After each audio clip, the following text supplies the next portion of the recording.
Joseph. Alors, beaucoup de nouveaux livres, hein, bien sûr. Et puis il y a celui-là sur Florence. Parlez-nous un Oui, petit peu de le celui-là. théorème des cathédrales, oui. Alors bon, il est né d'une mouvance toscane au cours de laquelle j'ai écrit trois livres. Le Léonard de Vinci, qui est ici, présent, L'art de penser. Il y a donc un deuxième livre, c'est Florence ou le théorème des cathédrales. C'est un roman, mais un thriller un peu en même temps. On va dire un peu romantique quand même, puisqu'il y a une très belle histoire d'amour. Et Il parle puis, de quoi en fin de compte? on va en parler tout de suite. Et puis, il y a un troisième, le roman de la Toscane. Voilà, très très belle histoire également. Toujours avec l'Italie comme Avec trame. l'Italie comme trame, comme fond de décor, comme support. Hein. On est bien d'accord? Support culturel, artistique, et aussi cette quête d'idéal dont beaucoup de poètes vont essayer de la trouver en Italie. D'accord? D'accord, oui. Ouais, il faut Alors, des... Florence. Alors, Florence ou le Pourquoi terre. avoir situé cette affaire à Florence? Alors, c'est une affaire en fait, elle pourrait se situer n'importe où en réalité, parce que toutes les affaires que l'on traite lorsqu'il s'agit de cœur, lorsqu'il s'agit de mystère, lorsqu'il s'agit de meurtre éventuellement, elle peut se dérouler n'importe où. Florence, parce que c'est une rencontre d'ailleurs improbable entre une étudiante en beaux-arts et un homme qui est mandaté par des services secrets pour faire des enquêtes en Italie. Donc, Français, français. Un homme français, un français. alors, on dit français, il pourrait être bien sûr allemand ou espagnol, mais je veux dire, bon, qu'importe. Moi, je ne personnalise jamais de D'accord. manière très, comment dire, très affirmée. Mais en tout cas, c'est une histoire d'amour essentiellement. Et au cours de cette histoire d'amour, il va se passer, bien sûr, comment dirais-je, euh, une action qui, sur fond d'espionnage, va, comment dirais-je, apporter un mystère, va faire émerger un mystère au cours duquel le lecteur est en haleine et pour lequel le lecteur doit lui-même, je crois, imposer son style à la trame et sa réflexion, voire même la conclusion du livre, parce que je n'ai pas cherché à donner une conclusion véritable. J'ai présenté des événements, j'ai présenté euh, une histoire qui me paraît absolument belle, mais surtout belle parce qu'il s'agit d'une histoire d'amour. Tout ce qui est à côté sert de décor. Voilà, le fond, c'est l'histoire d'amour. Mais ce héros, qu'est-ce qu'il va chercher en Italie? Il va chercher quelque chose en Italie. Qu'est-ce qu'il va Oui, chercher? oui, alors il va Il est chercher. missionné pourquoi? Alors en Italie, c'est ce jardin mythique dont l'humanité a besoin sans doute. Je ne sais pas quel poète français a dit le monde serait seul sans l'Italie. Et c'est vrai, moi j'aime beaucoup l'Italie, d'autant que vous le savez, je suis d'origine italienne. Hein. Mais non, qu'est-ce qu'il va chercher en Italie? Il y a donc, c'est une période où il y a des troubles en Italie. Et Vatican? C'est lié au Vatican, non? un peu, un peu aussi. C'est une période où il y a beaucoup de troubles en Italie. Ça part de cette période où les chapeaux de plomb étaient tombés sur l'Italie, les Prima Linea, Brigade Rosse, Della Chiesa, enfin tous ces événements qui s'enchevêtrent dans un mouvement qui est celui d'une, comment dirais-je, d'une instabilité. Il y a une instabilité à ce moment sur l'Italie.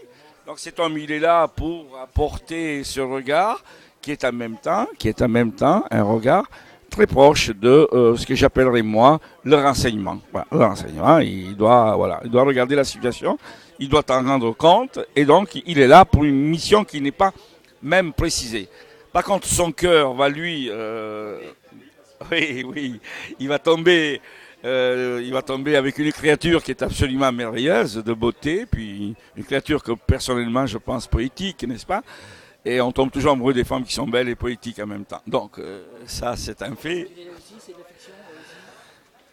Oh, vous savez, il y a toujours de... Regardez, il suffit de regarder tout ça, c'est pas de la fiction quand on parle de la beauté, et tout de suite elle surgit, elle arrive, elle est là. Donc la beauté est en même temps un vecteur de, comment dirais-je, de réflexion, puisque c'est par elle que nous écrivons, c'est par elle que nous avons envie d'être comme artistes. Donc lui fait la même chose.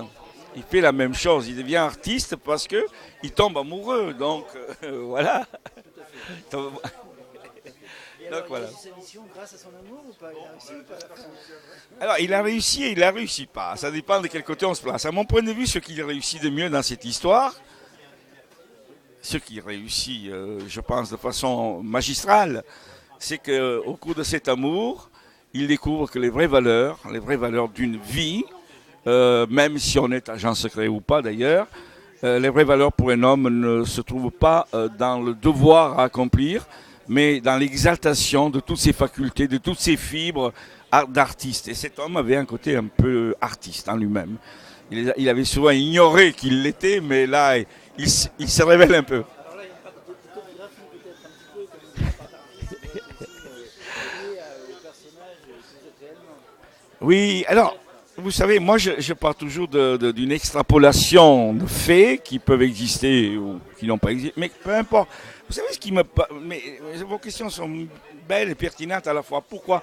Parce que c'est vrai que si on veut donner vraiment un lieu, un personnage précis, si on veut faire référence à des faits, très souvent on se plante. On se plante parce qu'ici il s'agit de métaphysique. Et c'est en fait ce livre est la métaphysique existentielle, tout simplement, au cours de laquelle un homme qui fait ce métier-là, il aurait pu en faire un autre d'ailleurs. Hein. Il aurait pu être ébéniste, décorateur, pilote d'avion, je veux dire.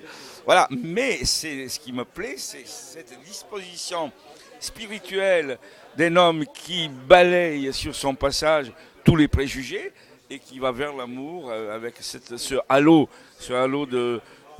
d'espérance jamais réalisé sans doute par lui. Et là, il se réalise. Voilà. Il va mourir, le pauvre, mais comme nous tous, il va mourir. Vous le savez. Et je sais. Il va mourir, hélas.